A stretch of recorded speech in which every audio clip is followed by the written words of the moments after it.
Well, hello there, great person, and welcome back to another episode of Let's Watch Some Science Videos and see what they've got for us. So, yeah, about me, I'm a quantum physicist, so let's see what they've got for us here.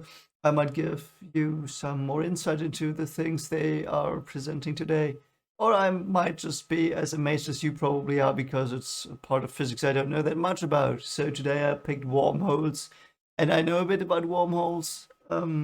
But only from a quantum physics perspective, not from a general relativity perspective. So let's see what they've got for us today, and let's just get into this. Yeah, so it's from kurzgesagt, great channel. Let's see what they have for us. Let's just get into it. Oh yeah, and by the way, I will pause again during the video. So if you don't like stuff like that, this is probably not for you. But yeah, I will pause and give you my thoughts immediately, so I don't have to do it afterwards. And I might forget things otherwise, and I don't want to do that. So let's just get into this. So there's an astronaut guy, and the duck is in the background. Yeah. If you saw a wormhole in reality, it would appear round, spherical, a bit like a black hole. Okay.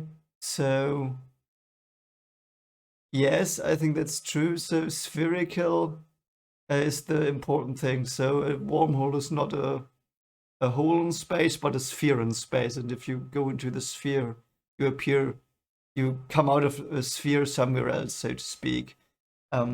It's because, yeah, anyway, it's like the one in Interstellar. Interstellar actually, I think, was the only depiction of a wormhole that I know of that seems to be realistic. So let's see what they have here. So yeah, it's like a black hole, and some people theorize that black holes are wormholes, but yeah, let's see.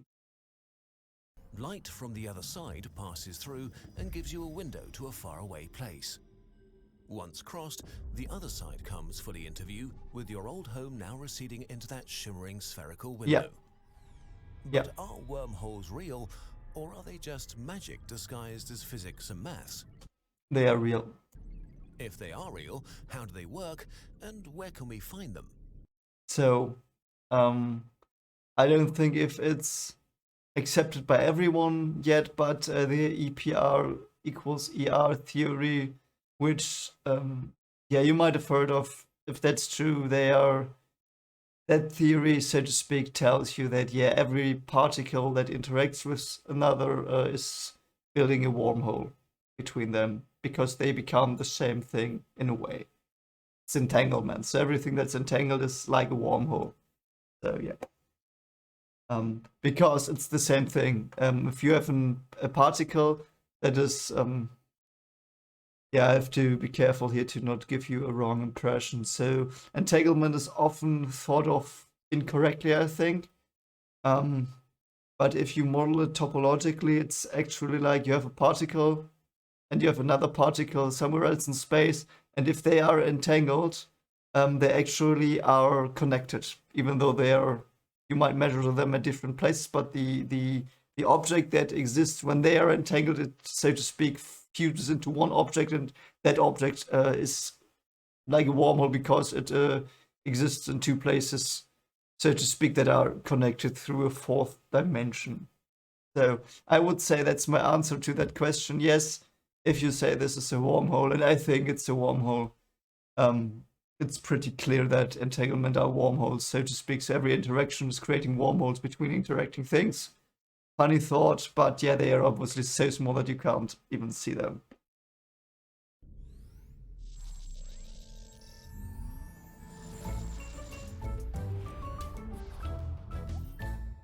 Kurzgesagt.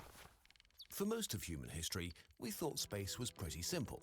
A big, flat stage where the events of the universe unfold. Even if you take down the set of planets and stars, there's still something left. That empty stage is space, and it exists, unchanging and eternal. Einstein's theory of relativity. Yeah, and again, it's not empty. There's quantum fluctuations, vacuum energy, stuff like that. So this is from the general relativity perspective, not from the quantum physics perspective, by the way. Relativity changed that. It says that space and time make up that stage together, and they aren't the same everywhere. The things on the stage can affect the stage itself, stretching and warping it. If the Yeah. old stage was like unmoving hardwood, Einstein's stage is more like a waterbed. This kind of elastic space can be bent and maybe even torn and patched together, which could make wormholes possible. Yeah, and by the way, this analogy that it's like a yeah, what could you use? A sheet of latex, something like that. I think you can use that to model it. And there are many people who don't like it because there are some misconceptions that might arise, but I actually think it's quite cool. And what we did, we even modeled by using this or rubber. I think we used rubber, a sheet of rubber, and then you put marbles on it, and it's an analogy for gravity, and you can actually even show that why the solar system is spinning in one direction with a conservation of momentum. So it's pretty cool. I like that analogy that they are using here. Some people don't like it, they criticize it, and they criticize it rightly. The criticisms are valid, but I like the analogy nonetheless. Let's see what that would look like in 2D. Our universe is like a big flat sheet. Bent in just the right way, wormholes could connect two very, very distant spots with a short bridge that you could cross almost instantaneously, enabling you to travel the universe even faster than the speed of light. So, where... Yeah, so that's the difference between entanglement wormholes and the wormholes they are talking about here. The entanglement ones, you can't pass through them. It's more like things are connected, but not like, through a tunnel, but through a string, if that makes sense. can we find a wormhole? Presently, only on paper. Yeah. General relativity says they might be possible, but that doesn't mean they have to exist. General relativity is a mathematical theory. It's a set of equations that have many possible answers, but not all maths describes reality. But they are theoretically possible, and there are different kinds. Yeah. The first kind of wormholes to be theorized were Einstein-Rosen bridges. They describe every black hole as a sort of portal to an infinite parallel universe. Let's try to picture them in 2D again. Empty space-time is flat, but curved by objects on it. If we compress that object, space-time gets more curved around it. Goes down. Eventually, space-time becomes so warped that it has no choice but to collapse into a black hole. A one-way barrier forms, the event horizon, which anything can enter, but nothing can escape, trapped forever at the singularity at its core. But maybe there is no singularity here. Perhaps. One possibility is that the other side of the event horizon looks a bit like our universe again, but mirrored upside down, where time runs backwards. Or a white hole. And I don't know if there's still a thing in theory, but you know, it's the opposite of a black hole where everything comes out, and it's theoretically not possible because it would instantaneously collapse back into a black hole, I think. Except perhaps if you say, yeah, it's connected to a black hole in another universe. I don't know how that looks. Let me know if you know. It's a funny thought, but I think that, yeah, it's a hypothesis on paper. So. In our universe, things fall into the black hole. In the parallel universe with backwards time, the mirror black hole is spewing things out a bit like a Big Bang. This is called a white hole. Yeah. Unfortunately, Einstein-Rosen bridges can't actually be crossed. It takes an infinite amount of time to cross over to the opposite universe, and they crimp shut in the middle. If you go into a black hole, you won't become the stuff coming out of the white hole. You'll only become dead. So, to travel the cosmos in the blink of an eye, humans need a different kind of wormhole, a traversable wormhole. Yeah, and that's interesting because I don't think that exists. If string theory, or one of its variations, is the correct description of our universe, then we could be lucky, and our universe might even have a tangled web of countless wormholes already. Shortly after the Big Bang, quantum fluctuations in the universe at the smallest scales, far, far smaller than an atom, may have created many, many traversable wormholes. Threaded through them are strings, called cosmic strings. In the first billionth of a trillionth of a second after the Big Bang, the ends of these tiny, tiny wormholes were pulled light years apart, scattering them through the universe. If wormholes were made in the early universe, whether with cosmic strings or some other way, they could be all over, just waiting to be discovered. One might... But I don't think that's very likely. I think we would have seen one. And yeah, I don't know enough about string theory to say if how feasible this is, how this depicts the current status of knowledge. And because he said old string theoretic, might be that it's already not the recent model anymore. Might even be closer than we realize. From the outside, black holes and wormholes can look very similar, leading some physicists to suggest the supermassive black holes in the center of galaxies are actually wormholes. It will be very hard to go all the way to the center of the Milky Way to find out though, but that's okay. There might be an equally extremely hard way to get our hands on a wormhole. We could try to make one. Oh yeah, have fun with that. To be traversable and useful, Stargate. there are a few properties we want a wormhole to have. First, it must obviously connect two distant parts of space-time. Yep. Like your bedroom and the bathroom. Or Earth and Jupiter. Second, it should not contain any event horizons which would block two-way travel. Third, it should be sufficiently sized so that gravitational forces don't kill human travelers.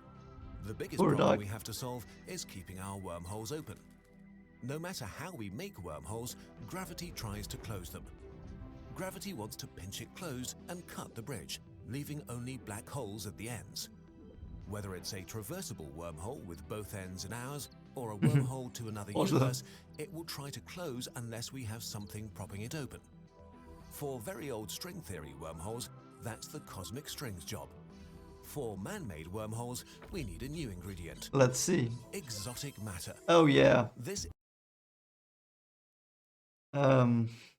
yeah, exotic matter. I don't even know if that's a term for something or for everything we don't know and come up with to solve things like this. I don't know. I've heard exotic matter in several different contexts, I think, and I'm not sure what exactly they mean by that. And I get the impression they mean something different every time, just like that, but I might be mistaken there. So let's see what they tell me now. Isn't anything like we find on Earth or even antimatter. It's something totally new and different and exciting with crazy properties like nothing that's ever been seen before. Exotic matter is stuff that has negative mass. Positive mass, like people and planets and everything else in the universe, is attractive because of gravity. But negative mass would be repulsive.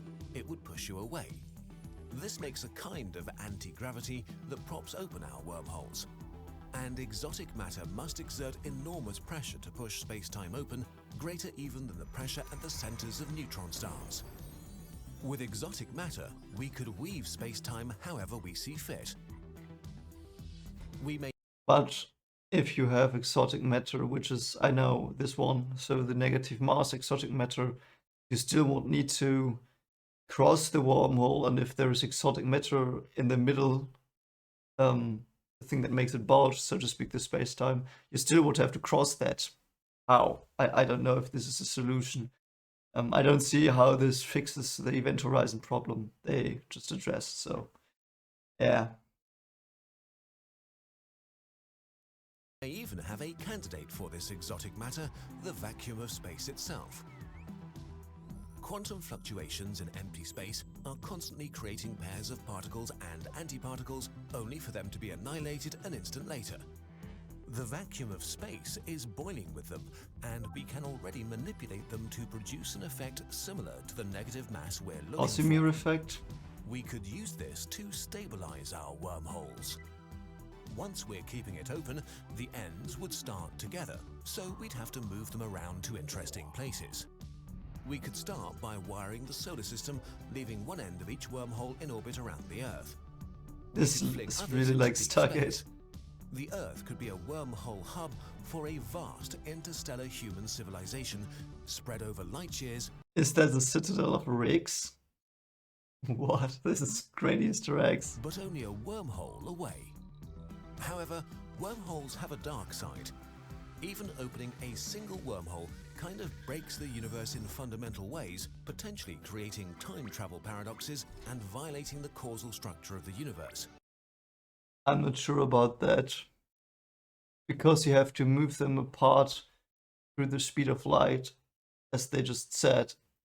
Because if you have to move them around, they have to move at the speed of light, I guess. So I'm not sure.